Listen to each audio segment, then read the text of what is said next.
기도하겠습니다. 귀하신 하나님 아버지, 오늘도 하나님 앞에 나와서 예배하게 하신 하나님 감사를 드리옵나이다. 아버지의 말씀이 올곧게 선포되게 도와주시고 이 말씀을 우리의 중심으로부터 아멘으로 화답하는 시간 되게 하여 주셔서 하나님의 말씀을 우리가 환영하고 기뻐함으로 이 아버지의 말씀에 순종할 의지를 가지며 그래서 우리의 입술로, 우리의 심령으로, 우리의 삶으로 하나님 앞에 하나님의 하나님 되심을 고백하는 삶을 통하여 하나님께 영광이 되는 우리가 되게 하여 주시옵소서. 성령 하나님께서 이 시간도 우리 각자의 심령 안에 오셔서 말씀하시고 역사하여 주시옵소서. 예수님의 이름으로 기도하옵나이다. 아멘. 히터를 좀 끌 수 있겠죠? 덥지 않죠? 춥지 않죠?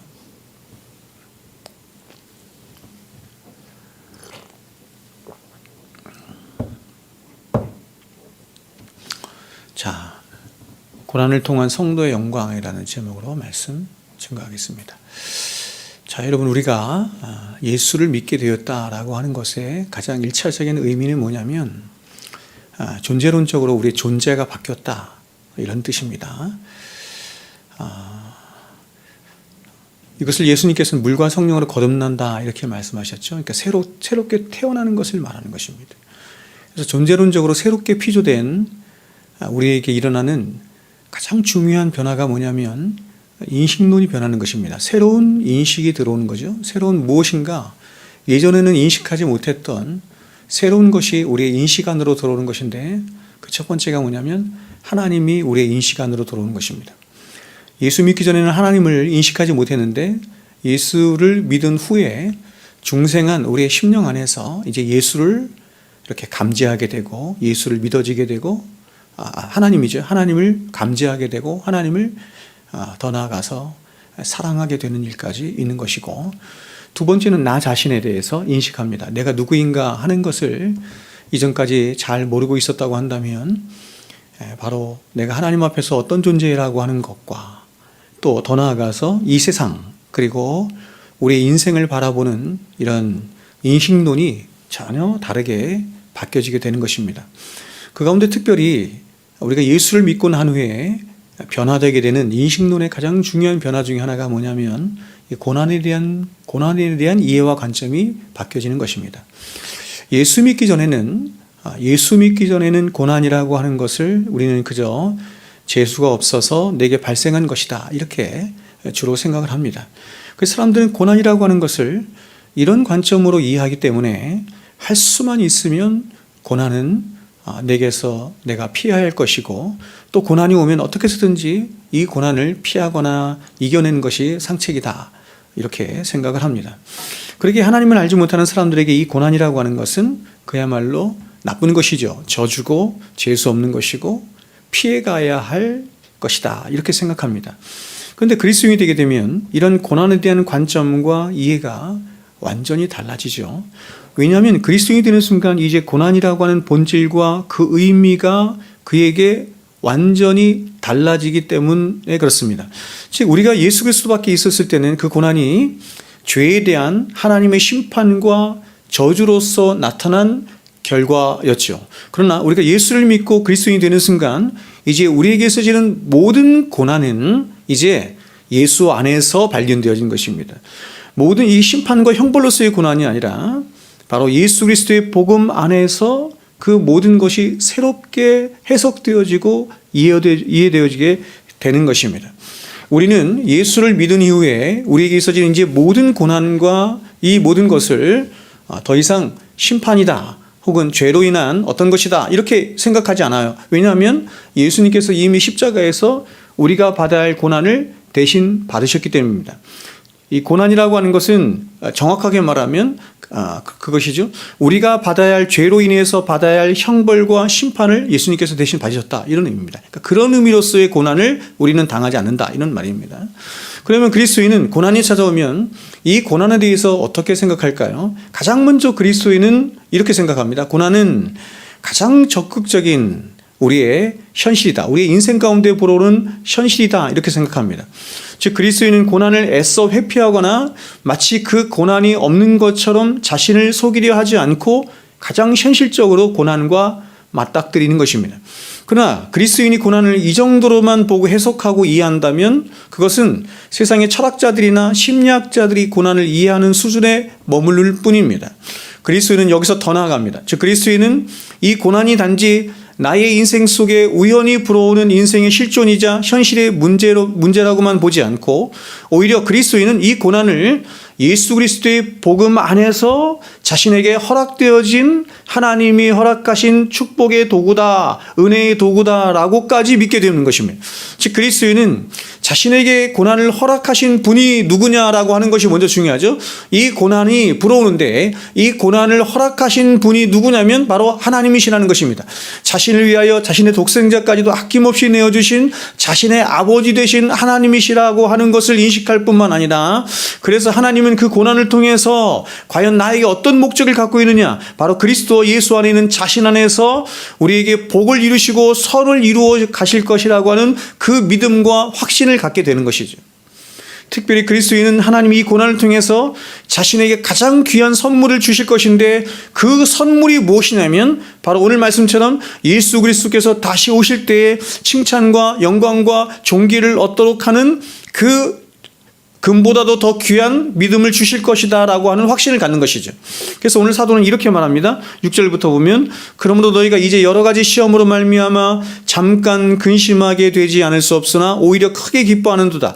너희 믿음의 확실함은 불로 연단하여도 없어질 금보다 더 귀하여 예수 그리스도께서 나타나실 때에 칭찬과 영광과 존귀를 얻게 할 것이니라. 이 말씀을 보면 사도는 우리가 여러 가지 시험을 만나게 되면 잠시 근심하지 않을 수 없다 이렇게 말합니다. 우리가 하나님을 예수 그리스도를 영접하여 하나님을 믿게 되면 그 다음부터는 더 이상 근심하지 않고 염려하지 않고 우리에겐 기쁨과 평안만 있다 이렇게 말하지 않고 잠시 근심하게 되지 않을 수 없다 이렇게 말. 잠시 근심한다라고 하는 것은 우리 인생 가운데 계속해서 우리는 근심한다 이런 뜻입니다. 즉 시험 때문에 걱정하고 염려하며 두려워하는 일들이 우리가 살아가는 인생 가운데 여전히 있다 이렇게 말하는 것입니다. 왜냐하면 그것은 저와 여러분이 여전히 죄인으로 살아가기 때문입니다. 그러나 그럼에도 불구하고 결국 저와 여러분이 도리어 크게 기뻐하지 않을 수 없게 되는 것은 하나님은 그 모든 시험과 연단을 통해서 반드시 저와 여러분으로 하여금 금보다도 귀한 믿음을 갖게 하실 것이기 때문이다 이렇게 말합니다. 그러므로 결국 하나님이 저와 여러분에게 주시기를 원하는 가장 크고 놀라운 복이 뭐냐면 그것이 바로 우리 구주 예수 그리스도께서 다시 나타나실 때에 우리에게 칭찬과 영광과 존귀를 갖도록 하는 믿음이다 이렇게 말하는 것입니다. 그러니까 믿음이 가장 귀한 것이죠. 그래서 지난 시간에 말씀드린 것처럼 이 믿음을 온 세상 사람들이 가장 귀하게 여기는 금과 비교하여 지금 사도가 말하는 것입니다. 그래서 우리가 신앙이 깊어져 가면 갈수록 우리는 하나님이 저와 여러분에게 주시는 최고의 축복이 과연 믿음이라고 하는 것과 또한 내가 믿음으로 살아가는 것 자체가 하나님이 나를 위하시고 나를 사랑하신다는 가장 귀한 증거가 된다는 사실을 우리는 깨닫게 되는 것입니다. 우리가 하나님 앞에 기도했더니 하나님께서 나에게 이런 것도 주시고 저런 것도 주시고 그래서 하나님이 나를 사랑하시고 나를 귀하게 여기시구나 이것이 아니고 내가 믿음으로 판단하고 믿음으로 결정하고 믿음으로 살아간다고 하는 것 자체가 하나님 나에게 주신 최고의 복이다라고 하는 것을 그리스도인은 고난 속에서 깨닫게 되는 것입니다. 특별히 사도가 6절 하반절에서 고난 속에서도 도리어 크게 기뻐한다라고 하는 것은 바로 이 고난이 더 정확하게 말하면 이런 말이죠. 고난 속에서 이루어진 은혜가 고난이 그렇게 하는 것이 아니라 고난이 만들어낸 은혜죠. 고난이 만들어낸 은혜가 저와 여러분을 더 적극적으로 즉 고난 속에서도 그 고난을 이기게 하고 압도해 버리도록 할 뿐만 아니라 고난 속에서도 얼마든지 기뻐하게 하고 하나님을 찬송할 수 있는 그래서 세상이 감당할 수 없는 그런 그리스도인의 역설의 삶을 일구어 내도록 한다는 것입니다. 이것이 예수 믿는 사람들에게 나타나는 신비이자 역설이라는 것입니다.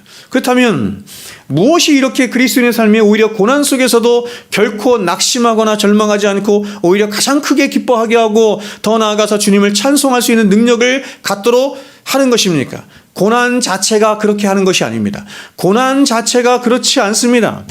고난은 그 자체로만 있으면 죄가 가져다주는 악의 열매일 뿐이고 저주일 뿐인 것입니다. 성경은 고난을 미워하여 말하지 않습니다. 그냥 고난 그 자체가 우리에게 좋은 것이다 이렇게 말하지 않습니다. 고난을 통해서 알게 되고 깨닫게 되고 소유하게 된 하나님의 위대한 사랑과 은혜가 귀한 것이죠. 하나님의 위대한 사랑과 은혜를 불러오도록 하는 하나님이 준비하신 수단이 바로 고난이다 이렇게 말하는 거예요. 그러니까 고난 자체는 은혜가 아니에요. 고난 자체는 귀한 것이 아닙니다. 그 고난으로 말미암아서 귀한 하나님의 은혜를 불러오고 사랑을 불러오기 때문이죠. 여러분, 우리가 아는 바와 같이 예수님의 12제자들은 모두가 다 한결같이 엄청난 고난과 수고와 박해가 있는 삶을 살았을 뿐만 아니라 사도 요한을 제외하고 모두가 다 순교의 잔을 마시는 삶을 살았습니다. 그리고 이들과 동일한 신앙 고백을 하며 살았던 기독교 2000년 역사에 있었던 모든 진실한 그리스도인들 또한 단 한 사람의 예외도 없이 그러한 순교자적인 삶을 모두가 다 살았습니다. 하지만 이들 가운데 그 어떤 한 사람도 그러한 순교자적인 삶이나 믿음의 삶을 그저 억지로 살았거나 마지못해 산 사람은 하나도 없습니다. 오히려 이들은 그 모진 고난과 박해와 어려움들 속에서도 세상이 알 수 없는 가장 큰 기쁨과 감동으로 얼마든지 그리고 더 적극적으로 찬송을 부리며 자신에게 주어진 믿음의 선한 싸움을 싸워갔을 뿐만 아니라 더 나아가서 그리스도께서 말씀하신 그리스도의 남은 고난에 스스로 자의적으로 동참하며 그렇게 희생하고 소모하며 자신을 드리는 삶을 살았던 것입니다. 그래서 우리가 빌립보서를 통해 보는 바와 같이 바울은 감옥이라고 하는 가장 나쁘고 절망적인 환경 속에서도 빌립보 성도들을 향해서 기뻐하라, 내가 다시 말하노니 항상 기뻐하라 라고 하며 복음의 큰 능력과 확신 속에 너희들도 그리스도 예수 안에 있으니 기뻐하라 라고 선포하며 명령하였을 뿐만 아니라 그는 더 적극적으로 자신은 살든지 죽든지 그리스도가 자신의 몸에서 존귀하게 되기를 원한다라고 말하는 것입니다. 그래서 우리가 기독교 역사를 보면 기독교 역사는 좋고 편한 환경 가운데 참된 복음이 흘러가고 퍼져나간 것이 아니라 오히려 고난과 박해와 더 나아가서 순교자들이 흘린 수없이 많은 순교의 피 위에 복음 더 흥황하여 가고 교회는 더욱더 거룩하여 간 것이며 성도들의 신앙 또한 더욱더 성결하여 간 것입니다. 그래서 초대교회 한 교분이 이렇게 말했습니다. 기독교는 순교자의 피를 먹고 자란다 이렇게 말하는 것입니다.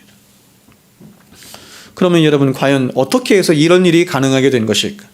과연 무엇이 고난 속에서 교회를 거룩하게 하고 성도의 신앙을 순결하게 하며 성도들 하여금 참된 신앙의 능력을 갖도록 한 것일까 하는 것입니다. 오늘 사도는 그 이유를 이렇게 말합니다. 8절과 9절이죠.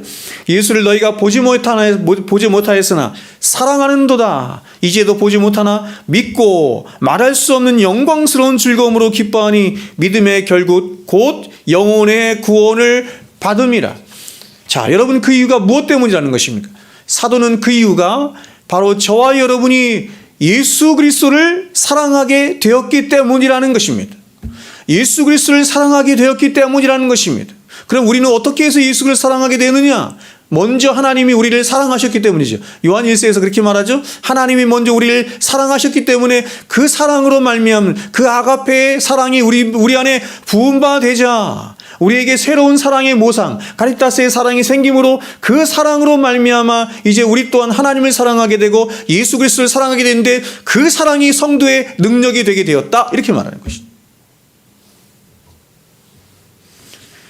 근데 사도는 너희가 눈으로 직접 예수를 보았고 경험했으며 그분으로부터 직접 말씀을 들었기 때문에 너희가 그 예수를 사랑하게 되었다 이렇게 말하지 않죠.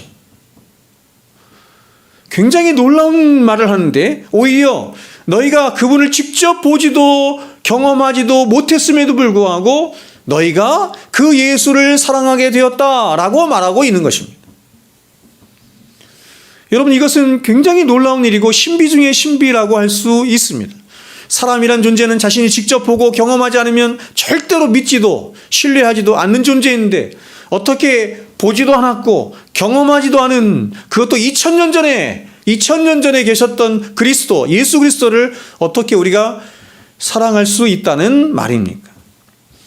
여러분, 지금 이 말씀을 전하고 있는 베드로를 비롯해서 모든 사도들은 예수님을 직접 보고 경험한 사람들입니다. 그러므로 그들이 예수를 사랑한다라고 하는 것은 얼마든지 우리가 이해할 수 있는 것입니다. 왜냐하면 그들은 예수님을 직접 보고 경험하였으며 함께 하신 그 예수님으로부터 그들이 사랑을 충만하게 받았을 것이기 때문에 그렇습니다.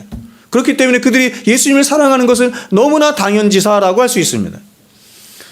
그러나 이러한 사도들 이후에 일어난 모든 성도들은 그 예수님을 본 적도 없고 경험하지도 못했을 뿐만 아니라 오직 사도들이 전하여 준 성경을 통해서만, 성경 66권을 통해서만 예수님과 우리는 관계할 뿐입니다. 우리가 예수님과 관계할 수 있는 유일한 수단은 성경밖에 없습니다. 이 성경이 확실하게 우리 안에서 역사하여 우리로 하여금 생명력 있는 믿음을 갖도록 하는 분은 성령님이시죠. 지금 사도가 편지를 보내고 있는 터키 지방의 성도들 또한 우리와 똑같이 예수 그리스도를 본 적이 없는 사람들입니다. 경험한 적이 없는 사람들입니다. 그렇다면 여러분, 과연 무엇이 그들로 하여금 그리스도를 사랑하도록 한 것일까요? 얼만큼 사랑합니까, 여러분? 자신의 목숨보다도 더 사랑하죠. 우리 찬양할 때 그의 인자가 생명보다 나음으로 이런 찬양하죠. 그의 인자가 생명, 이게 시편에 있는 말, 인자가 생명보다 나음으로. 그분의 인자가 이게 아가페의 사랑이거든요. 하나님의 아가페의 사랑이 나의 생명보다 더 존귀하다, 이렇게 말해요.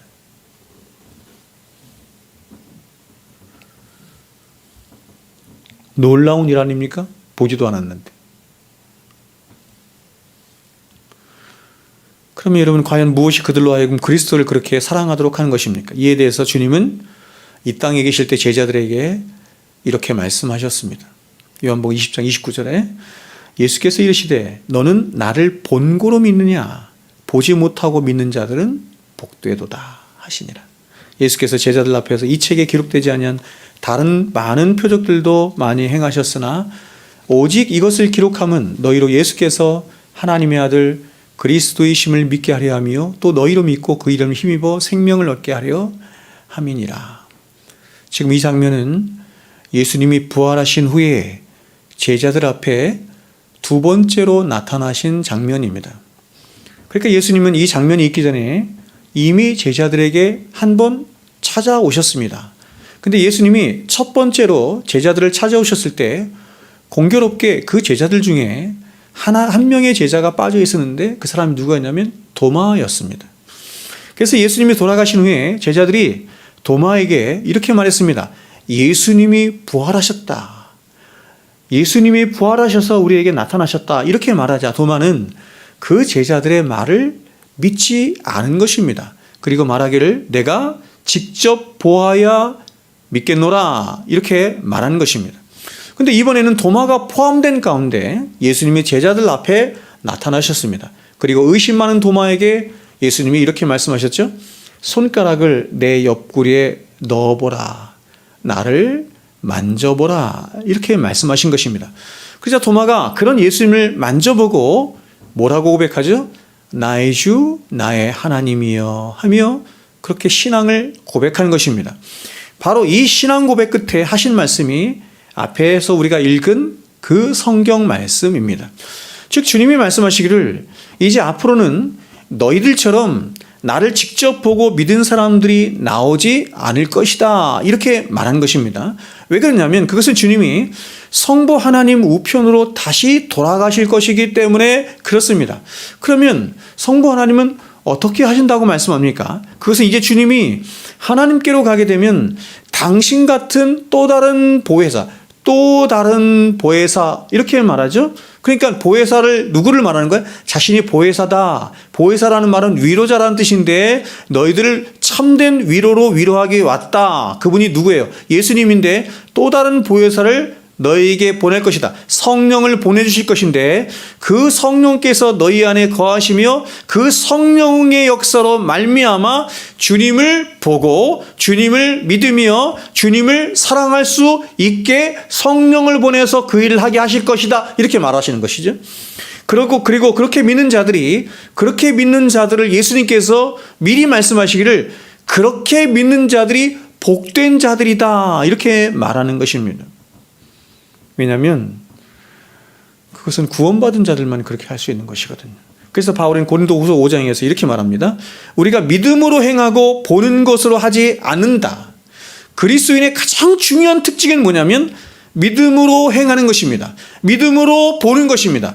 보는 것으로 하지 않는 것입니다. 보이는 것조차도 믿음으로 말미암아 보고 판단하는 자인 것입니다. 히브리서 기자는 이렇게 말했어요. 믿음은 바라는 것들의 실상이요 보지 못하는 것들의 증거다, 이렇게 말했습니다. 바로 교회 시대를 살아가는 성도들의 가장 중요한 특징이 뭐냐면 바로 눈으로 보고 손으로 만짐으로 믿는 것이 아니라 오직 성령의 역사로 말미암아 예수를 믿고 예수를 사랑하고 예수를 의지하게 되는 일이 있다, 이렇게 말합니다. 그러므로 믿음이란 보이지 않는 예수님을 보게 하고 사랑하게 하며 또 보이지 않는 영적인 세계를 경험할 수 있도록 하는 하나님이 주신 가장 귀한 선물이 바로 믿음인 것입니다. 믿음이 없다면 예수님께서 십자가에 달려서 우리에게 행하신 그 은혜를 우리가 받아볼 수 없는 거예요. 우리에게 그 은혜를 누릴 수가 없는 거예요. 그런데 이렇게 예수님을 믿게 되면 그 믿음이 목적하는 바 반드시 예수님을 사랑하도록 하는 것입니다. 우리에게 믿음을 주신 목적이 그것입니다. 믿음으로 말미암아 살아계신 하나님과 살아계신 예수 그리스도를 믿게 하고 보게 하고 사랑하게 하는 것입니다. 즉 보는 것은 결국 믿는 것인데 그 믿음의 궁극적인 목적은 그리스도를 믿을 뿐만 아니라 그리스도를 의지하게 하고 그리스도를 기뻐하며 그리스도를 사랑함으로 자신을 그리스도께 내어주도록 하는 데 있는 것입니다. 그러면 성경이 말씀하는 믿음이란 결국 사랑과 동의어인 것입니다. 믿음의 목적은 사랑에 있는 것입니다. 다시 말해서 소망이 그렇듯이 믿음이란 어디에서 비롯됐느냐? 사랑에서 비롯된 것입니다.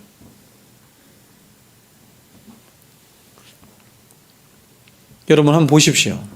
왜 그 많은 선교사님들이 자신이 한 번도 가보지 않은 그 오지에 가서 그것도 자신이 한 번도 만나보지 못한 자신과 전혀 상관없는 그 사람들, 미개한 사람들을 위해서 자신의 인생과 생명을 다 바쳐서 그들에게 헌신하며 그들에게 복음을 증거하는 일을 할까요?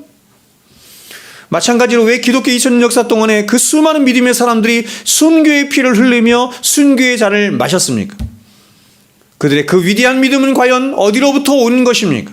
그것은 바로 그리스도를 향한 한없는 사랑의 마음으로부터 온 것입니다. 그리고 그 사랑은 바로 우리 안에 부어진 하나님의 그 위대하고 무한한 아가페의 사랑 때문에 비롯된 것입니다. 다시 말해서 하나님의 아가페의 사랑이 먼저 우리 안에 부은 바 되자 우리 또한 그 사랑으로 말미암아 또 다른 사랑의 모상이 생김으로 그 사랑의 모상으로 하나님을 향한 한없는 사랑의 마음을 갖게 되었는데 그 사랑이 바로 우리의 구체적인 삶에서 무엇으로 나타나는가? 형제의 사랑으로 나타나는 것입니다. 그러면 하나님의 아가페의 사랑이 부음받은 성도가 이제 주를 위하여 살고 주를 위하여 헌신하고 하나님의 나라를 위해 사는 것은 그가 그렇게 하지 않으면 자신에게 어떤 화가 미치거나 지옥에 떨어질까 하는 두려움 때문에 그렇게 하는 것이 아니고 바로 나를 위하여 자기 자신을 십자가에서 내어주신 그 그리스도를 향한 진실한 믿음과 또한 그분을 향한 그 사랑이 시켰기 때문에 하는 것이죠.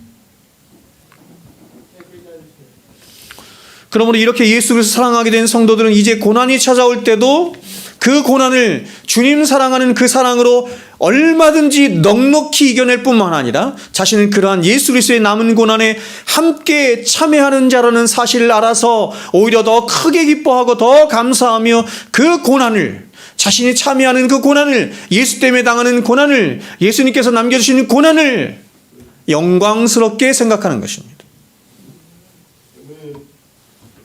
그래서 이 기쁨의 특징을 사도는 이렇게 말하는 것입니다. 예수를 너희가 보지 못하였으나 사랑하는도다. 이제도 보지 못하나 믿고 말할 수 없는 영광스러운 즐거움으로 기뻐하니. 사도는 말하기를 예수님을 사랑으로 갖게 된 기쁨이 바로 말할 수 없는 영광 가운데 나타나는 기쁨이다. 이렇게 말을. 여러분 우리가 인생을 살아가면서 우리 안에 기쁨이 생기는 원인은 여러 가지가 있을 수 있습니다. 보통 사람들이 말하는 기쁨, 보통 사람들이 추구하는 기쁨은 때문에의 기쁨입니다. 즉 세상이 말하는 기쁨의 가장 중요한 특징은 뭐냐면 조건적인 기쁨이에요. 무엇이 있기 때문에, 우리가 원하는 무엇이 우리에게 주어지거나 우리가 원하는 대로 무엇인가 이루어졌을 때 우리는 기뻐하게 됩니다. 우리가 신앙생활 하면서도 하나님 앞에 무엇을 구하고 무엇을 간절히 하나님 앞에 아뢰었는데 하나님께서 기도응답을 들어주시는지 아니면 나에게 평탄한 길을 주실 때 우리는 기뻐하죠. 때문에의 기쁨입니다. 그것도. 이러한 기쁨과 더불어서 세상이 말하는 기쁨이 갖는 가장 중요한 특징은 뭐냐면 바로 다른 사람들과의 경쟁에서 이겨서, 다시 말해서 다른 사람을 패배시키거나 밟고 일어서서 생기는 기쁨이 바로 세상 사람들이 말하는 기쁨입니다. 그런데 오늘 사도가 말하는 기쁨은 그런 기쁨들과는 전혀 차원이 다른 이런 기쁨이죠. 말할 수 없는 영광 중에 나타나는 기쁨입니다. 말할 수 없는 영광 중에 나타나는 기쁨. 그렇다면 여러분, 고난을 이기게 할 뿐만 아니라 그 고난 속에서 피어나는 기독교가 말하는 기쁨을 왜 사도는 말할 수 없는 영광 가운데 나타나는 기쁨이라고 말했을까요? 그 이유는 이 기쁨의 성격 자체가 우리가 세상에서는 경험할 수 없는, 다시 말해서 우리의 오감과 이 세상의 상식과 이론을 뛰어넘어서 발생하는 하늘로부터 부어지는 기쁨이기 때문에 그렇습니다. 그리고 무엇보다 성경이 말씀하는 기쁨은 많은 사람을 부욕해 하고 많은 사람을 기쁘게 하는 기쁨이자 결코 변질되거나 빼앗길 수 없는 기쁨으로, 이 기쁨은 오직 하나님의 영광을 보는 것으로만 나타나고 주어지는 기쁨이기 때문에 그렇습니다. 이러한 기쁨은 저와 여러분 천국 갔을 때 비로소 완전하게 경험하며 누리게 될 것입니다. 왜냐하면 우리는 얼굴과 얼굴이 보는 것처럼 하나님의 영광을 가장 가까이서 볼 것이기 때문에 그렇습니다. 그러나 주님은 우리가 사는 이 세상에서도 부분적이지만 얼마든지 보증으로서 맛보고 경험할 수 있도록 하십니다. 이 기쁨을. 그래서 주님은 승천하시기 전에 제자들에게 이렇게 말씀하셨습니다. 요한복음 15장 11절에 내가 이것을 너희에게 이름은 내 기쁨이 너희 안에 있어 너희 기쁨을 충만하게 하려 함이라. 또 16장에서는 이렇게 말씀하십니다. 16장 21절에 지금은 너희가 근심하나 내가 다시 너희를 보리니 너희 마음이 기쁠 것이요 너희 기쁨을 빼앗을 자가 없으리라. 내가 다시 와서 너희에게 기쁨을 줄 것이다 이렇게 말하죠. 성령을 통하여 기쁨을 주신다 이런 말이죠. 세상에 그 어떤 박해나 환난이나 시험도 내가 너희에게 주는 그 기쁨을 빼앗을 수 없다는 것입니다. 바로 예수님이 주시는 기쁨은, 예수님이 성령을 통해서 주시는 기쁨은 원래 하나님이신 예수님만이 가질 수 있는 기쁨인데 그 기쁨을 저와 여러분에게도 동일하게 성령을 통해서 주실 것이다 이렇게 말합니다. 그러므로 이 땅을 살아가는 그리스도인들의 가장 중요한 특징이 바로 기쁨에 있는 것입니다. 그래서 제가 책을 빌려드렸지만 존 파이퍼가 크리스천 헤도니즘, 크리스천 기쁨주의, 그리스도인은 기뻐할 수 있는 데까지 기뻐해야만 하는 존재다. 이게 C.S. 루이스가 하는 얘기인데 이런 말을 하는 것이에요. 기뻐하지 않을 수 없는 존재가 바로 그리스도인이다 이렇게 말하는 것입니다. 그러므로 자연스럽게 이 기쁨은 우리에게 미래의 소망을 갖도록 하는 것입니다. 이 미래의 소망을 사도는 오늘 본문에서 이렇게 표현했죠. 9절 보세요. 믿음의 결국 곧 영혼의 구원을 받음이라.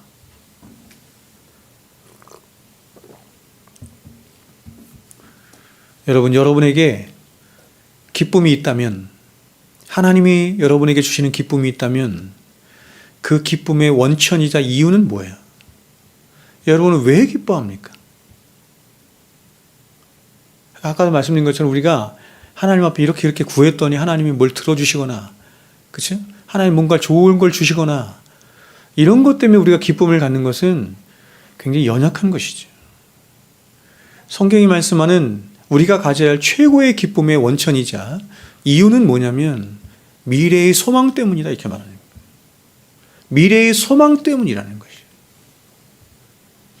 우리를 완전한 천국으로 인도하실 그것을 우리가 보기 때문이라는 거죠. 그런 소망이 있기 때문에 우리는 기뻐하지 않을 수가 없다는 것입니다.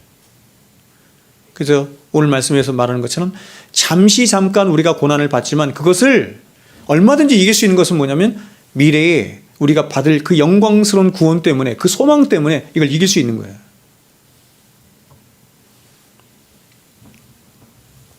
여러분, 우리가 예수를 믿고 그분을 의지하며 사랑하고 소망하는 가장 궁극적인 목적이 무엇입니까? 우리가 예수를 믿고 그분을 의지하며 살아가는 것은 단순히 이 땅에서 마음의 평안을 얻거나 잠시 기쁨을 얻기 위함이 아닙니다. 오늘날 많은 사람들이 교회를 이렇게 다니는데,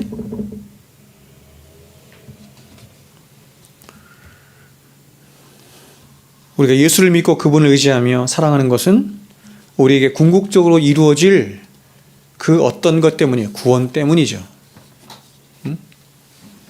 그렇죠? 그럼 이런 소망을 가진 자는 현재의 삶에서 어떻게 고난을 이겨내는가 하면 바로 6절에 있는 말씀처럼 자신이 당하는 고난이 잠깐 있게 될 고난이다 라고 하는 것을 알고 확신함으로 참는 거예요. 인내하는 것입니다.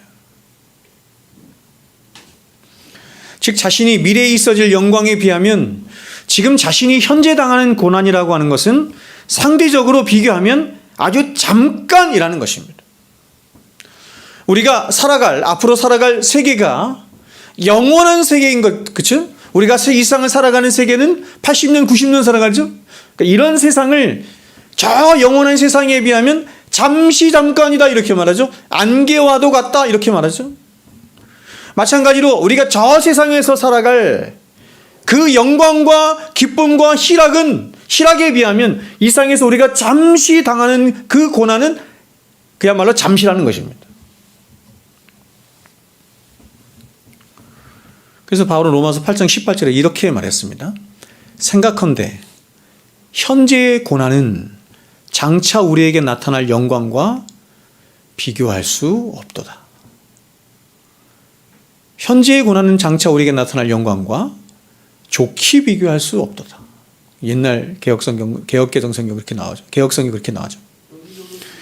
그리고 이 일의 가장 큰 본을 보여주시는 분이 누구냐면 예수님이십니다. 예수님. 그래서 히브리서 기자는 이렇게 말했습니다. 히브리서 12장 2절 3절에 믿음의 주요 또 우리를 온전케 하시는 이를 예수를 바라보자. 이 얘기는 뭐냐면 예수님이 우리로 하여금 이렇게 믿음으로 살아갈 수 있도록 하는 모범이 되시니 그 예수를 바라보자 이렇게 말한 거예요. 그리고 이어서 우리가 그렇게 예수님처럼 믿음으로 살기 위해서 우리가 무엇을 해야 하는가라고 하는데 여기서 이어서 히브리서 기자는 이렇게 말을 합니다. 그는 그 앞에 있는 기쁨을 위하여 십자가를 참으사 부끄러움을 개의치 아니하시더니 하나님 보좌 우편에 앉으셨느니라. 너희가 피곤하여 낙심하지 않기 위하여 죄인들이 이같이 자기에게 거역한 일을 참으신 이를 생각하라. 누구를 생각하려? 예수를 생각하라. 앞에서도 믿음의 주여 우리를 온전케 하시는 예수를 바라보라. 뒤에서는 예수를 깊이 생각하라. 예수여 뭘 생각하라는 거예요? 그분이 이거죠. 그 앞에 있는 기쁨을 위하여 십자가를 참으시고 부끄러움을 개의치 아니하신 그 예수를 깊이 좀 생각해봐라. 너희도 예수님처럼 그러한 삶을 살게 될 것인데 예수님이 어떻게 자신에게 당한 그 부끄러움과 고난을 어떻게 무엇을 바라보며 참으셨는지 너희도 그 모범을 따라라. 그러니까 여러분 우리도 앞으로 있게 될 그 영광스러운 구원과 그 영광스러운 소망을 보지 못하면 우리에게 지금 당해 있는 고난을 참을 수가 없는 거예요. 예수님도 그렇게 하셨어요. 예수님도.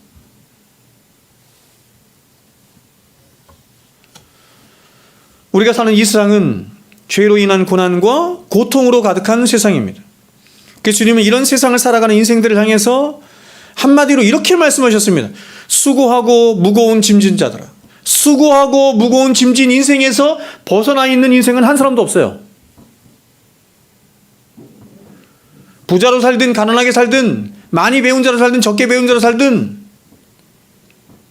모든 사람은 하나님이 형벌을 선고하셨기 때문에 죄로 인한 형벌을 선고하셨기 때문에 그 형벌에서 벗어날 수가 없어요. 수고하고 무거운 짐진 인생이 될 수밖에 없어요. 창세기 3장에서 인간이 죄를 범했을 때 하나님께서 땅을 저주하시고 사람을 저주하셨던 것처럼 그래서 이 세상을 살아가는 동안 우리는 그 저주 속에 살아갈 수밖에 없는 것처럼 그래서 예수님이 그런 인생을 살아가는 자를 향해서 수고하고 짐진 인생들아 이렇게 말씀하신 거예요. 그런데 이런 인생의 고난에 대해서 불신자들은 눈이 열려지지 않으므로 아주 단순하게 생각하고 부정적으로 생각하고 결국 겨우 뭐냐면 철학적으로 생각하는 거예요. 스토이즘적으로. 제가 스토이즘에서 여러분에게 말한 것처럼. 신발끈을 매고 허리끈을 조여매고 내가 이 상을 이겨내겠노라 이 정도 하는 것입니다. 그래서 어떤 사람들은 자신이 고난이 올 때면 팔자소관이다라고 말하며 고난을 그저 운명처럼 받아들이는 사람도 있고, 어떤 사람들은 그러한 고난을 이겨내기 위해서 술을 마시거나 약을 먹거나 여행을 하거나 고난을 다른 방식으로 희석해내려 하는 사람들이 있는 것입니다. 그리고 이 고난에 대해서 좀 더 적극적인 사람들은 이 고난을 이겨내기 위해서 종교를 갖거나 철학을 이용하거나 혹은 마음의 수련을 하는 것입니다. 하지만 그리스도인들은 이런 세상 사람들과 전혀 다른 눈과 이해를 가진 사람들입니다. 그러니까 세상의 철학이나 종교나 이런 것이 할 수 있는 일은 겨우 뭐만 하는 거냐면 가라앉히는 것밖에 못하는 거예요. 가라앉히는 것밖에. 불교나 동양 철학에서 비운다 이렇게 말하죠. 명상을 통해서 비운다 이렇게 말하지만 사실은 그건 비우는 게 아니에요. 가라앉히는 거예요. 가라앉히는 것과 비우는 것은 완전히 다르죠. 비운다는 것은 없어지는 거잖아요. 근데 없어지지 않아요. 없어지는 것이 아니라 가라앉히는 것입니다. 근데 사람들은 그걸 착각하는 거예요. 비운다고 생각하는 거예요. 그러나 기독교는 어떻습니까? 가라앉히는 것이 아닙니다. 적극적으로 비울 뿐만 아니라 더 나아가서 더 적극적으로 채우는 것입니다. 채우는 것입니다. 그래서 동양종이나 불교나 이런 데서는 그냥 가라앉힘으로 그냥 그 가라앉힘 속에서 그냥 자신을 억지로 다스리는 정도밖에 되지 않아요. 그러나 기독교는 그렇지 않죠? 그럼에도 불구하고 어떻게 해요? 기뻐하는 것입니다. 그럼에도 불구하고 찬양할 수 있는 것이에요. 그럼에도 불구하고 사랑할 수 있는 거예요. 이건 억지로가 아닙니다. 억지로가 아니에요.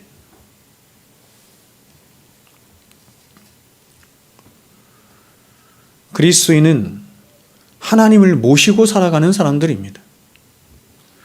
그리스도인이란 이상의 유일하신 하나님으로부터 당신의 아들을 아낌없이 내어주시기까지 우리를 사랑하신 그 아가페의 사랑을 받았고, 또한 지금도 받고 있을 뿐만 아니라 그 사랑이 빚어 만들어낸 과거와 현재와 미래에 대한 완전한 약속과 소망을 가진 자가 그리스도인이에요.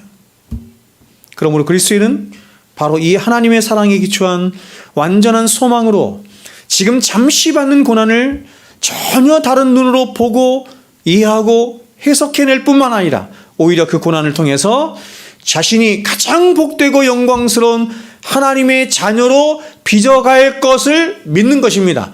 믿는 것입니다. 근거 없이 믿는 것이 아니고, 제가 앞서 말씀드린 것처럼 하나님의 언약 안에서 하나님이 행하신, 예수 그리스도의 행하신 어떤 일의 근거에서 믿는 거예요. 이게 긍정의 힘이 아니에요. 그러므로 이것을 믿는 성도 안에 하나님이 보증으로 주시는 거예요. 성령 안에서. 뭘 줘요? 세상이 알 수 없는 기쁨과 평강을 하늘로부터 부어주시는 거예요. 이게 보증으로 주시는 거예요. 세상이 줄 수 없는 것을 주심으로 하나님이 우리에게 약속하신 약속이 참되고 진실하다라고 하는 것을 말씀하는 거예요. 제 말 이해하세요? 그러니까 여러분, 우리가 신앙생활 하면서 성령의 역사로 말미암아 세상이 할 수 없는, 그렇죠? 우리가 찬송가 몇 장입니까? 내 영혼 평안해 평안해 평안해 하는 것처럼 절대로 내 지금 상황과 형편은 그럴 수 없는 상황인데, 그럼에도 불구하고 내 안에 어떤 평안이 임하는 거예요. 어떤 기쁨이 임하는 거예요. 세상이 줄 수 없는 거거든요. 이런 거를 내가 받고 누림을 통해서 우리는 뭐를 깨닫게 되는 거냐면, 그렇구나, 하나님이 나에게 약속하신 이 약속이 참되고 진실한 것이구나. 왜냐하면 이런 평강과 이런 안식과 이런 기쁨을 통해서 우리에게 보증하시는 거거든요. 그것이 참된 것이라는 것을, 진실하다는 것을. 그러므로 여러분, 성도는 위대한 자들인 것입니다. 성도는 가장 위대한 하나님의 사랑을 받은 자들이며 또한 그 사랑으로 말미암은 가장 위대한 믿음을 소유하게 된 자들이고, 그리고 그 믿음으로 말미암아 가장 위대한 소망을 갖게 된, 그래서 지금 당하는 어떤 고난이나 어떤 형편에 절대로 일희일비하는 자들이 아니라 진리를 따라서 하늘로부터 부어지는 기쁨 가운데 세상에 감당할 수 없는, 그럼에도 불구하고의 가장 위대한 그런 불사조와 같은 삶을 살아가는 자를 성경이 성도다 이렇게 말하는 거예요. 성도다 이렇게 말하는 거예요. 그래서 여러분, 이런 성도의 삶을 살아가기 위해서 우리에게 가장 요구되는 게 뭐냐면 알미예요. 암. 하나님이 누구이시라는 것과 예수님이 누구이시라는 것과 성령님이 누구이시라는 것과 그 세 분 하나님이 우리를 위해서 무슨 일을 하셨는가 하는 것과 무슨 일을 하고 계시는가, 앞으로 무슨 일을 하실 것인가, 그분들이 우리를 위해서 약속하신 언약의 내용이 무엇인가, 이게 다 복음이죠. 이걸 다 복음이라고 해요. 그래서 복음을 충분히 아는 거예요. 충분히 알고 묵상하고 생각하고 되새기고 하는 것입니다.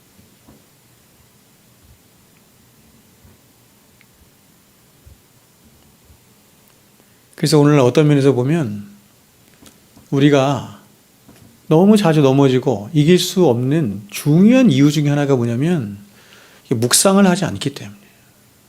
묵상을 깊이 생각하지 않는 거죠. 아까도 우리가 말씀봤던 것처럼 보세요. 예수를 히브리서 12장에서 어떻게 해요? 예수를 봐라 이렇게 말하죠. 믿음의 지혜를 온전히 예수를 봐라 이렇게 말하죠. 그 다음 절에서 뭐라고 해요? 예수를 생각하라. 예수를 깊이 생각하라. 생각하지 않는 것입니다. 따져보지 않는 것입니다.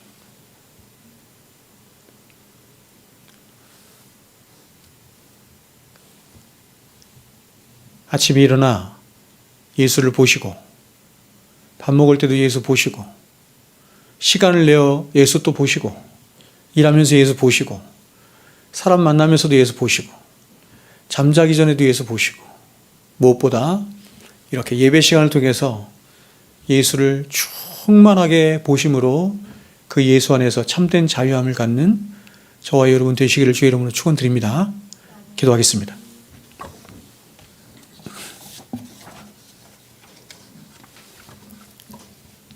귀하신 주님, 주님만이 우리의 소망인 줄로 믿습니다. 주님만이 우리의 전부인 줄로 믿습니다. 주님이 안 계시면 우리는 절대로 기뻐할 수도 없고 감사할 수도 없고 찬양할 수도 없고 아무것도 할 수가 없습니다. 주님의 우리의 인생의 삶의 생명의 근거인 줄로 믿사옵나이다. 그러기에 그 주님을 더욱더 생각하고 묵상하고 바라보고 찾고 구하고 부르짖는 일들이 우리 가운데 날마다 더 있게 하여 주시옵소서.